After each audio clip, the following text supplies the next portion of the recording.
Good morning, student. Today I am going to explain chapter 3 of science. Okay, teeth and microbes. आज हम लोग इस chapter के द्वारा टीथ एंड माइक्रोब्स के बारे में पढ़ेंगे. Let's see.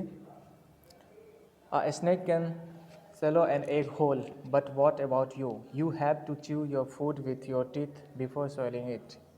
बताया जा रहा है एक सांप जो है एक अंडे को एक बार में निगल जाता है, लेकिन क्या हम लोग ऐसा करते हैं? हम लोग क्या करते हैं? तो हम लोग अपने भोजन को चबाने के लिए सबसे पहले दांतों से काटना होता है और उससे अच्छे तरीके से चबाना होता है निगलने से पहले. Open your mouth and look at your teeth in a mirror. How many teeth do you have? आप अपने माउथ को ओपन करेंगे और एक दर्पण में आईना में देखेंगे जो आपके जो दांतों की संख्या कितनी है. ओके, और ask your parents when you got your first tooth. और अपने पेरेंट्स से पूछेंगे जो फर्स्ट सेट ऑफ टीथ जो है आपके माउथ में कब आया. It must have been when you were 6 or 7 months old.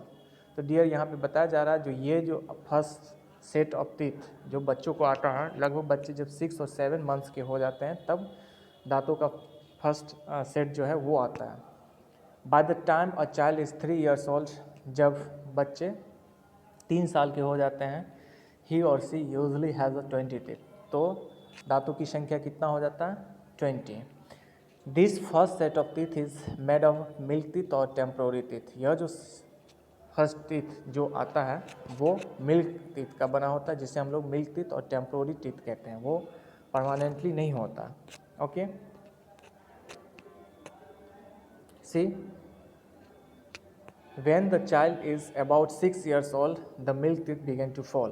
और डियर जब बच्चे 6 साल के हो जाते हैं तो उनका जो ये मिल्क टीथ जो है जो फर्स्ट सेट जन्म के बाद जो स्टार्ट होता है वो क्या होता है 6 ईयर के बाद वो गिरना स्टार्ट हो जाता है.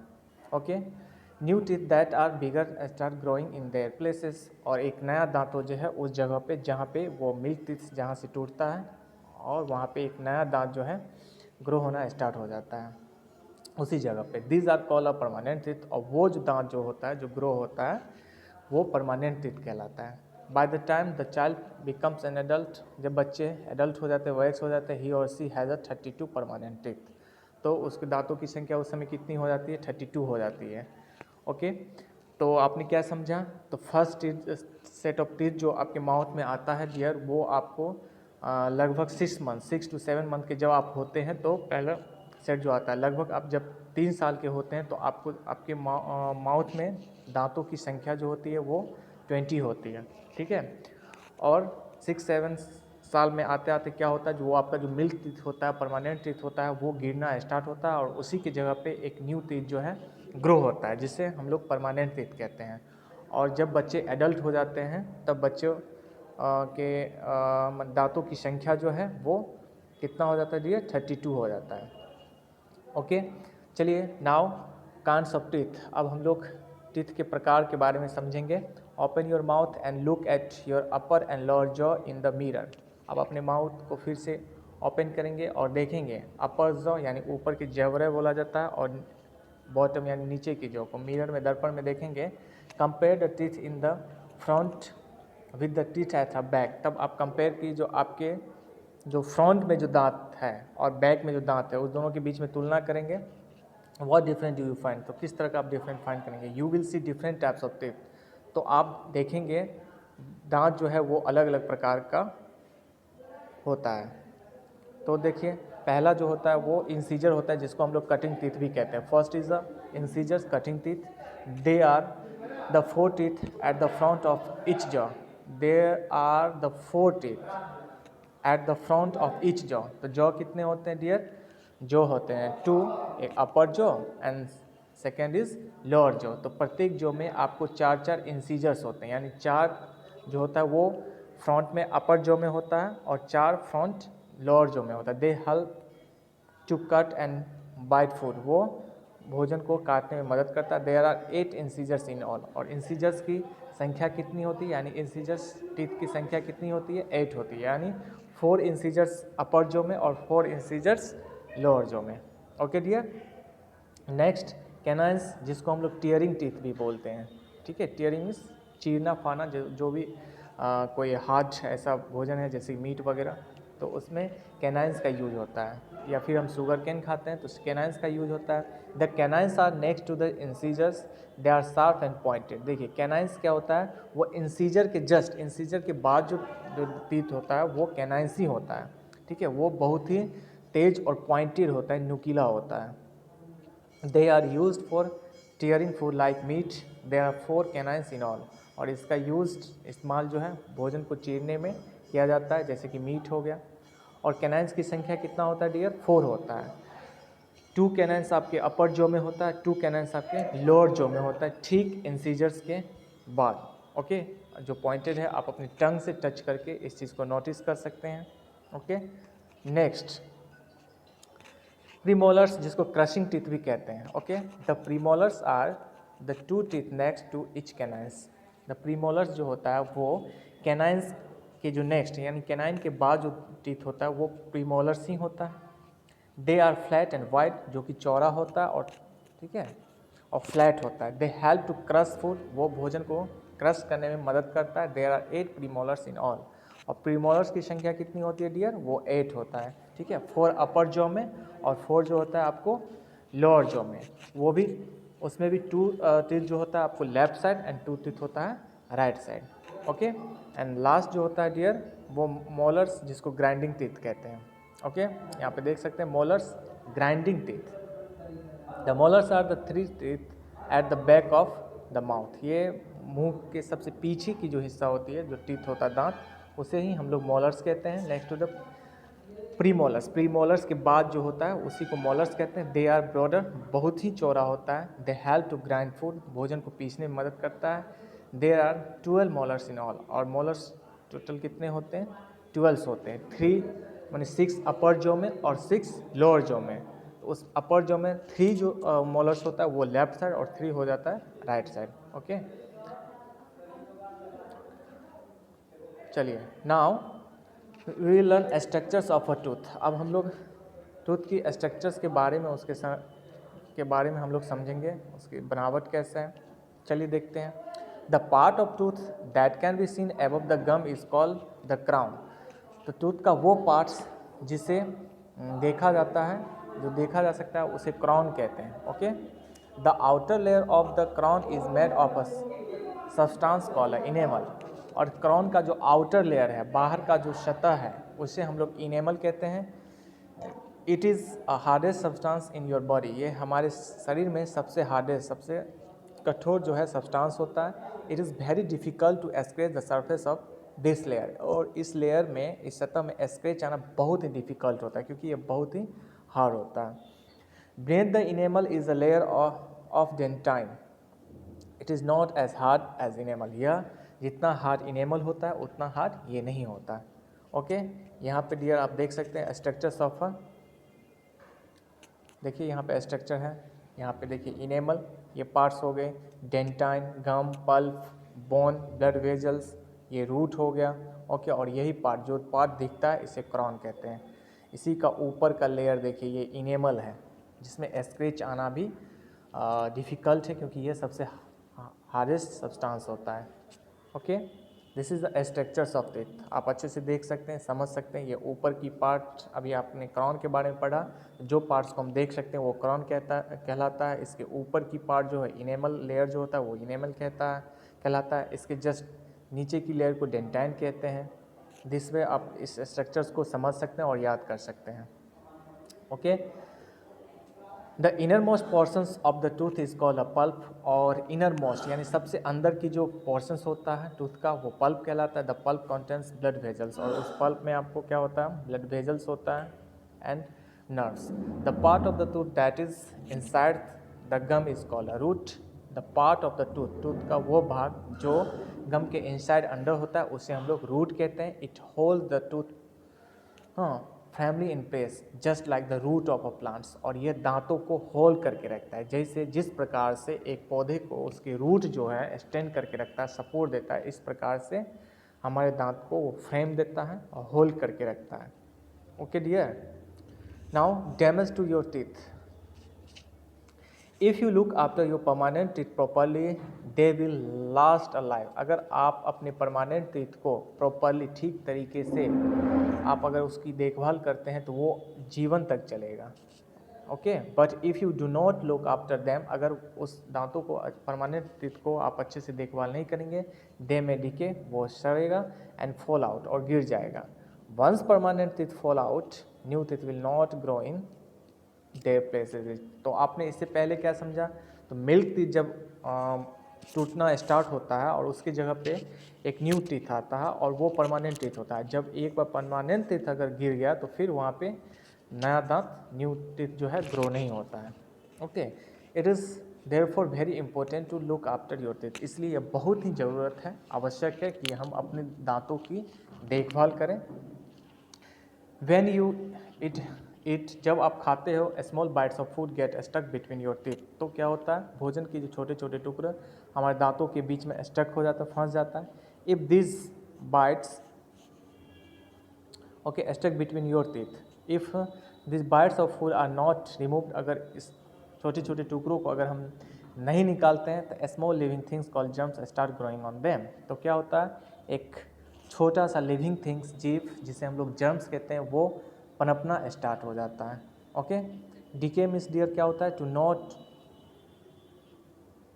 और गो बैड, सड़ना गलना। ओके, चलिए अब जर्म्स स्टार्ट माने पनपना स्टार्ट होता है। फिर क्या होता है, germ produce substance are called acid. तो जर्म जो है एक सब्सटेंस जो है प्रोड्यूस करता है जिसे हम लोग एसिड कहते हैं, विच हार्म द इनेमल, जो ही इनेमल को हार्म करता है। Small holes call cavities then turn on the teeth. तो क्या होता है, जो एक स्मॉल होल्स, छोटा छोटा छेद जो है जिसे हम लोग कैविटीज़ कहते हैं, ठीक है, वो देन फॉर्म द टीथ, वो दांत में होना स्टार्ट हो जाता है। As germs continue to attack the teeth, और ये जम्स अगर लगातार दांतों पे अटैक करता रहता है, the cavities become bigger and deeper. तो वो कैविटीज़ क्या होता है, बड़ा और एकदम गहरा होता चला जाता है। If a cavity reaches the pulp, और धीरे धीरे जब वो पल्प पे पहुंचता है, द टूथ स्टार्ट हर्टिंग, तो दांत में पेन होना स्टार्ट हो जाता है। ओके, चलिए taking care of your teeth, तो अपने दांतों की हम लोग देखभाल कैसे करेंगे डियर, तो वो अच्छे से समझेंगे point by point. Wash your mouth after every meal, प्रत्येक मील के बाद जब हम भोजन करते हैं अच्छे तरीके से माउथ को वॉश कर लेंगे, सो दैट कि बाइट जो स्टक रहता है वो रिमूव हो जाए। Okay, second point, brush your teeth twice a day, दिन में 2 बार ब्रश करेंगे। This remove bites of food stuck between your teeth, तो वो क्या करता है, हमारे दांतों के बीच में जो फंसा हुआ पार्ट्स रह जाता है वो रिमूव हो जाता है। ब्रश फॉर एटलीस्ट 2 मिनट्स, और ब्रश हम लोग एटलीस्ट 2 मिनट्स तक करेंगे। Move your brush up and down to brush the front teeth. अब ब्रश भी कैसे करना है, डायरेक्ट लेफ्ट और राइट उसको नहीं करना है, स्क्रब नहीं करना है, उसको राउंड राउंड, ठीक है, ऊपर से नीचे ऐसे राउंड राउंड धीरे धीरे स्लो मोशन में हम लोग ब्रश करेंगे द फ्रंट टीथ को। Move it in a circle while brushing your back teeth, जब आप बैक टीथ को ब्रशिंग कर रहे होते हैं तब आप क्या करेंगे, उसको सर्कल में यानी राउंड में आप उसको घुमाएंगे, भी स्लोली। ओके, देखिए यहाँ पे दिस वे, इस तरीके से आप ब्रश करेंगे। ओके, देखिए पोजीशंस है, सारा कुछ एक्शन है, कैसे करना है। Ask your parents to take you to a dentist periodically to check for a cavities. If there are cavities, then the dentist can help you avoid further damage to your teeth. और हमेशा अपने parents के साथ dentist के पास जाइए, दांतों के चिकित्सक जो होते हैं, डॉक्टर होते हैं, उनके पास जाइए, अपने दांतों को चेक करवाइए। अगर कैविटीज़ नहीं है तो अच्छी बात है, अगर कैविटीज़ है तो वो डेंटिस्ट क्या करेगा, आपको वो डैमेज होने से वो बचाता है, सेव करता है, ट्रीट करता है। Okay, next, avoid eating sticky chocolate, और क्या करेंगे, स्टिकी चॉकलेट जो है से अवॉइड करेंगे। स्टिकी चॉकलेट डियर यानी चिपचिपाहट जो टाइप का जो होता है स्टिकी, ठीक है, उसको हम लोग क्या करेंगे, अवॉइड करेंगे। ओके, चलिए अगर ये सारा हम रूल्स फॉलो करते हैं तो हमारा दांत अच्छा से रहेगा। Okay, next, drink plenty of milk and eat eggs. Okay, इसके कुछ रूल्स हैं, देख लेते हैं यहाँ तो डियर समझ गए, avoid fizzy drinks because they have acid in them, they are not good for your teeth. और हम क्या करेंगे, जो फिजी ड्रिंक जो होता है उसको हम अवॉइड करेंगे, उससे बचेंगे, ठीक है, क्योंकि उसमें एसिड होता है और एसिड क्या होता है हमारे दांत के लिए हानिकारक होता है, they are not good for your teeth, हमारे दांतों के लिए अच्छा नहीं होता है। चलिए next let's see next point, drink plenty of milk and eat eggs and green leafy vegetables, they give you vitamin A and calcium, both are good for your teeth। और उसके बाद हम plenty of milk यानी दूध ज़्यादा से ज़्यादा पर्याप्त मात्रा में पीना चाहिए, ओके। उसके बाद अंडे का यूज़ करना चाहिए, ग्रीन लीफी वेजिटेबल्स पत्तेदार हरी सब्जियां खाना चाहिए। उससे क्या होता है, उससे हमें क्या होता है, they give you vitamin A, उससे हमें विटामिन ए मिलता है एंड कैल्शियम मिलता है, both are good for your teeth. और ये दोनों चीज़ों विटामिन ए और कैल्शियम जो है हमारे दांतों के लिए बहुत ही अच्छा होता है, ओके। चलिए नेक्स्ट जो टॉपिक डियर है वो है microbes, okay. There are millions of, चलिए माइक्रोब्स के बारे में देख लेते हैं। There are millions of tiny living things in air, हवा में मिलियंस अरबों खरब जो है लिविंग थिंग्स है हवा में, वाटर में एंड मिट्टियों में, and even inside our body, और हमारे शरीरों के अंदर, यानी माइक्रोब्स के बारे में यानी जीवाणु के बारे में डियर हम लोग पढ़ने जा रहे हैं। There are millions of tiny living things in the air, in water, in soil and even inside our body, यानी हमारे शरीरों में, पानियों में, मिट्टियों में, हवा में अरबों खरबों छोटे छोटे सूक्ष्म जीव हैं। They are so small that you can not see them with your eyes, वो अत्यधिक छोटे होने के कारण उसे हम लोग अपने आँखों से नहीं देख पाते। You can see them only through a microscope, उसे आप सिर्फ माइक्रोस्कोप की मदद से देख सकते हैं। This tiny living things are called microbes, वही टीनी जो सूक्ष्म जीव है, लिविंग थिंग्स है, उसे हम लोग माइक्रोब्स कहते हैं। यहाँ पे देखिए टाइप्स ऑफ माइक्रोब्स देख रहे हैं ना, ये टाइप्स ऑफ माइक्रोब्स हैं। Some microbes are useful to us, जिसमें कुछ माइक्रोब जो हैं डियर वो हमारे यूज़फुल हैं, हाँ, whereas some are harmful, लेकिन कुछ जो है वो हमें हार्म पहुंचाता है। Many of them causes disease, इसमें से बहुत सारे ऐसे माइक्रोब्स हैं जिससे बीमारियां होती है। Disease causing microbes are called germs, और डिजीज काउजिंग माइक्रोब्स जो है, जिस माइक्रोब से हमें डिजीज होता है उसे हम लोग जर्म्स कहते हैं। They are 4 main kinds of microbes, microbes कितने प्रकार के होते हैं dear, 4 main kinds of microbes. They are bacteria, fungi, protozoa and virus, okay. चलिए बैक्टीरिया के बारे में डियर अब देखते हैं।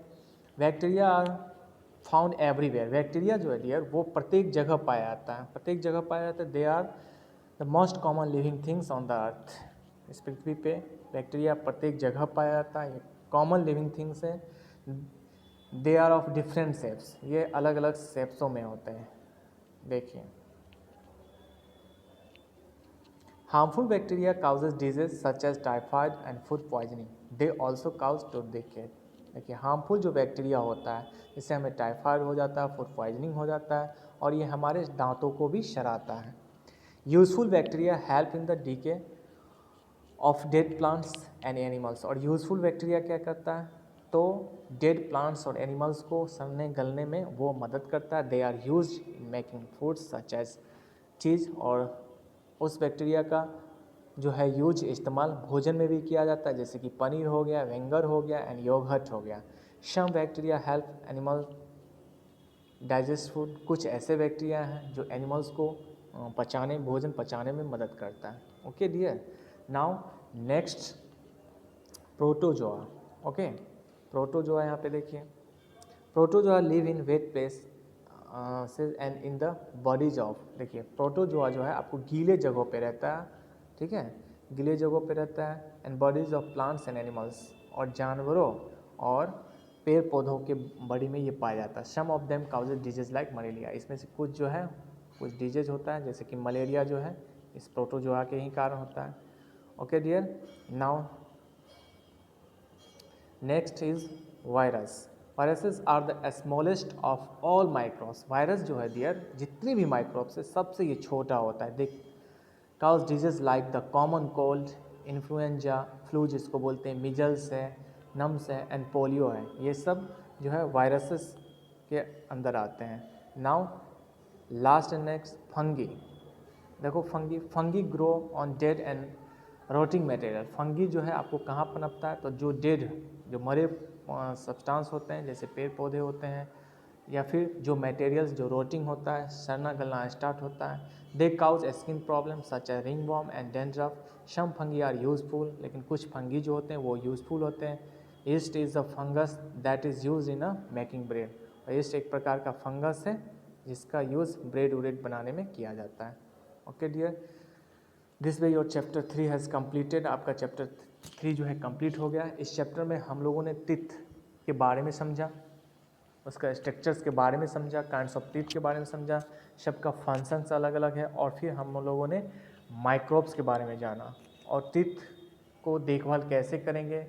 ठीक है, परमानेंट टीथ जब एक बार ग्रो होता है और जब वो टूट जाता है तो फिर नहीं आता, इसलिए बहुत ही ज़रूरत है जो हम अपने दांतों की देखभाल करें। ओके, तो फॉलो करेंगे तो आपकी दांत क्या होगा, स्वस्थ रहेगा। Okay bye.